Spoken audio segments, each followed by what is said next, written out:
ऑस्ट्रेलियाचा इथं मॅप दाखवलाय, हा पूर्ण ऑस्ट्रेलियाचा भाग आहे. इथं जो हा रेड सगळा पार्ट दाखवलाय तो ग्रेट बॅरियर रीफ म्हणून ओळखला जातो. तिथं सिंधू, झेलम आणि चिनाब या 3 नद्या आहेत ज्या पश्चिमेकडच्या. त्या 3 नद्यांचं पाणी जाईल पाकिस्तानला.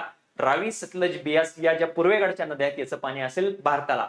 भात शेती असेल त्याच्यातून बाहेर पडतो, लँडफिल्स असतील, लेक्स, ओशियन्स असतील त्याच्यामधून पण हा मिथेन वायू बाहेर पडतो, जो मोस्ट पोटेंट मानला जातो. ग्लोबल वॉर्मिंग पोटेन्शियल त्याचं जास्त आहे. राष्ट्रीय महिला आयोग कायदा, त्या कायद्याच्या अंतर्गत जानेवारी 1992 मध्ये एक वैधानिक संस्था म्हणून, एक स्टॅच्युटरी बॉडी म्हणून या राष्ट्रीय महिला आयोगाची स्थापना आपल्याकडे करण्यात आलेली आहे. ती गोष्ट लक्षात ठेवायची आहे. स्थापना कधी करण्यात आली?